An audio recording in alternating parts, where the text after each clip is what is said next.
प्रणाम। आप सभी का स्वागत है मेरे चैनल में। तो आज देवशायनी एकादशी है। एकादशी तिथि भगवान विष्णु को समर्पित होती है। हिंदू पंचांग के अनुसार आषाढ़ मास के शुक्ल पक्ष की एकादशी को देवशायनी एकादशी कही जाती है।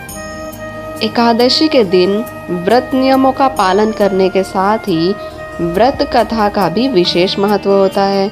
मान्यता है कि देवशायनी एकादशी का पाठ करने या सुनने से सारी मनोकामनाएं पूरी होती हैं। भगवान श्री हरि का आशीर्वाद प्राप्त होता है। तो इस वर्ष देवशायनी एकादशी मंगलवार 20 जुलाई 2021 को पड़ रही है। इसीलिए इस दिन से लेकर 4 माह तक कोई शुभ कार्य नहीं होता है।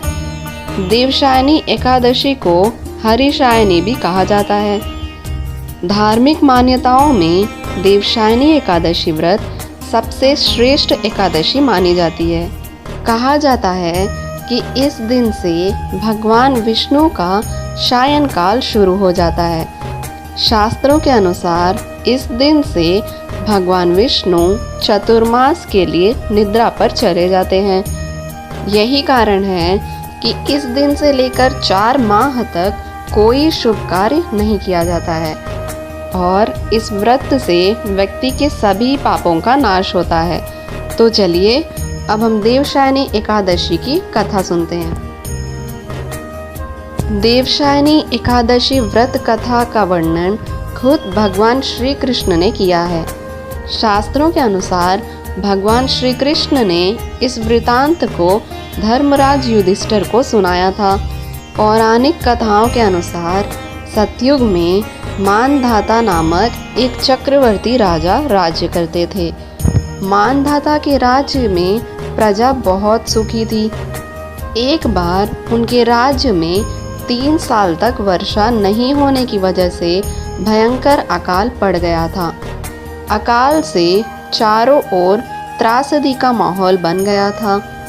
इस वजह से यज्ञ, हवन, पिंडदान, कथा व्रत आदि कम होने लगी थी। प्रजा ने अपने राजा के पास जाकर अपने दर्द के बारे में बताया। राजा भी इस अकाल से चिंतित थे।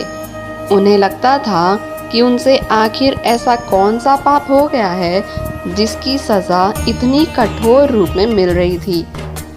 इस संकट से मुक्ति पाने के उद्देश्य से राजा सेना को लेकर जंगल की ओर चल दिए।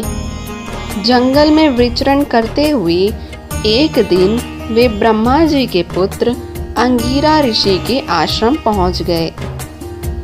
ऋषिवर ने राजा का कुशल मंगल और जंगल में आने का कारण पूछा। राजा ने हाथ जोड़कर कहा कि मैं पूरी निष्ठा से धर्म का पालन करता हूँ, फिर भी मेरे राज्य की ऐसी हालत क्यों है? कृपया इसका समाधान करें। राजा की बात सुनकर महर्षि अंगिरा ने कहा कि ये सतयुग है। इस युग में छोटे से पाप का भी बड़ा भयंकर दंड मिलता है। महर्षि अंगिरा ने राजा को आषाढ़ मास के शुक्ल पक्ष की एकादशी का व्रत करने के लिए कहा। महर्षि ने कहा कि इस व्रत के प्रभाव से अवश्य ही वर्षा होगी।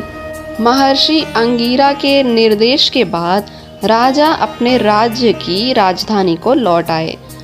उन्होंने चारों वर्णों सहित एकादशी का विधि पूर्वक व्रत किया, जिसके बाद राज्य में मूसलधार वर्षा हुई। ब्रह्मा वैवर्त पुराण में देवशायनी एकादशी के विशेष महत्व का वर्णन किया गया है।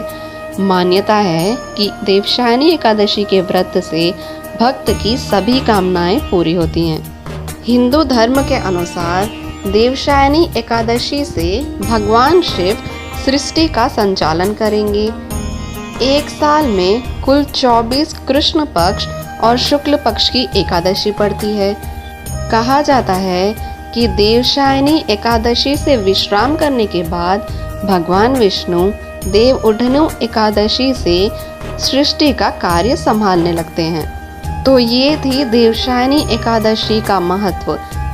आशा करती हूँ कि आप सभी को वीडियो पसंद आई होगी और ऐसी और वीडियोस को देखने के लिए चैनल को लाइक, शेयर और सब्सक्राइब ज़रूर करें। आप सभी का दिन शुभ हो।